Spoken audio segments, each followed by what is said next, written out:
Математика сабагыбызды баштайбыз балдар. Алтын эреже. Тазалыкты сактайбыз. Ата-энебизге жардам беребиз. Убакытты туура пайдаланабыз. Тазалыкты сактоо үчүн биз колдорду тазалап жууп, сазданып, көңүлдөрдү жогорку даражада көтөрөбүз маанайларыбызды. Азаматсыңар, эми биз окуу куралдарды, китептерди саздайбыз, сабактарды баштайбыз. Сабактын темасы 1 жана 2 кемитүү, мисал, маселе чыгаруу. Сабактын максаты 1 жана 2 кемитүү жадыбалын жазасыңар. Мисал, маселени туура так чыгарасыңар, сарамжал так тазалыкка үйрөнөсүңөр. Эмесе балдар, көңүл бурабыз. Математика сабагыбызды 25 мисалдан баштайбыз. Демек балдар, 1 жана 2 кемитүүнүн жадыбалын түшүнүп алабыз. Демек, сандан 1 кемитсек, ошол эле сандан мурдакы сан келип чыгат. Мынакей.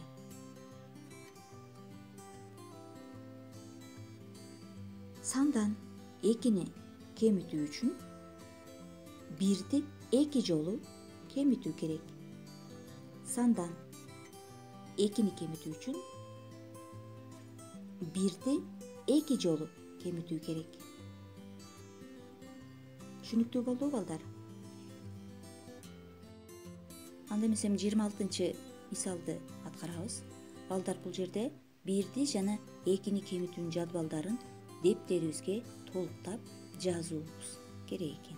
Мынакей, бул жерде бир орунду сандарыбыздан 1 кемитүү жадыбалы турат. Муну толуктап айырмаларды жазып коебуз. Эми бул жерде сандан 2 кемитүүнүн жадыбалы турат. Бул толук жазылган эмес. Биз улантып, толук түрдө жазабыз.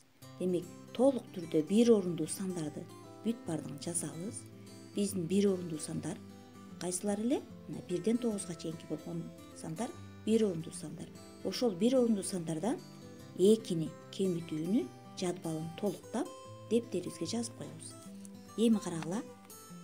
Эмне үчүн экинчи жадыбал 1 кемитүү 2 мисалынан башталган жок деп турат. Бул суроону ойлонобуз. Эмне үчүн 1 кемитүү 2ден башталбады? Мына көрүп турасыңар.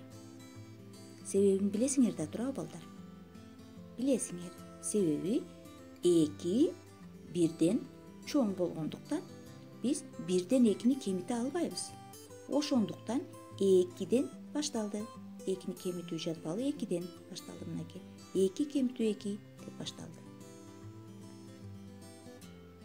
Дептерлерге сулуулап, жадыбалды толтуруп жазып коебуз. Балдар, эми 27 мисалды аткарабыз. Бул жерде кемүүчү 10, кемитүүчүлөр 1, 2, 3, 4, 5. Айырмаларды тап деп жазып коюптур. Демек, кемүүчү 10 болсо, кемитүүчүлөрдү эмне кылабыз? Кемүүчүдөн кемитип салабыз. Бардыгын. Демек, канча, кандай жана канча амал жаздың? Демек, ар бир кемитүүчү үчүн 1ден мисал жазылат. Демек, бул жерде канча кемитүүчүлөр турат? Туура, 5 кемитүүчү турат. Демек, биз канча амал аткарабыз? Туура, 5 амал аткарабыз. Кандай амал аткарабыз? Кемитүү амалын аткарабыз, туура. Азаматсыңар, аткарабыз, Балдар, жакшылап көңүл буругула. 28 маселе. Сапар каникулда алды китепти орус тилинде жана ошончо эле китепти кыргыз тилинде окуду. Кайталап окуймун. Сапар каникулда алды китепти орус тилинде жана ошончо эле китепти кыргыз тилинде окуду. Сапар каникулда канча китеп окуган? Суроо түшүнүктүүбү? Сапар каникулда баардыгы болуп канча китеп окуган? Демек, менимче силер түшүнүп алдыңар.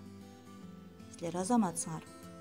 Демек кайсы амал менен аткарабыз, аны да билип алдыңар. Демек берилишин жана чыгаруусун, жоопторун татынакай кылып жазып коебуз. Балдар, көңүл бурабыз. 29-чу маселе биздин үй тапшырмабыз болот. Узундугу 3 сантиметр жана 5 сантиметр болгон кесиндилерди сыз. Узундугу 3 сантиметр жана 5 сантиметр болгон кесиндилерди сыз. Экинчиси канча сантиметрге узун? Экинчиси канча сантиметрге узун? Сызгыч менен аныкта. Демек, силер үчүн бул оп-оңой эле деп ойлойм, балдар. Себеби силер муну мурдада так аткарып жүргөнсүңөр, азаматтар.